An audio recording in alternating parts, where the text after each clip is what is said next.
قررت أن أعود هذه المرة ليس لك وإنما لي، فلتعذرني هذه المرة لأنها ستكون المرة الأولى التي سأفضل فيها نفسي عليك.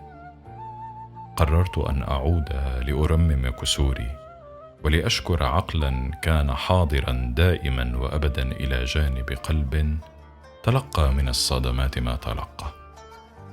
قد عدت لأخبرك أن القلوب تكسر بدون صوت، وأن السقوط ينتهي دوما بارتطام، وأن الصبر مهما اشتد صبره لن يكون كصبر أيوب، وأن قلبي قد أحبك فوق الحب.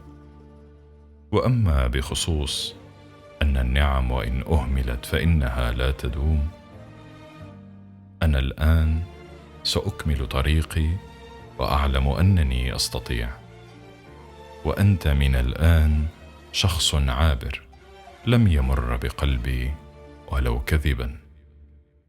رافقتك السلامة وجملة وحيدة: النعم وإن أهملت فإنها لا تدوم.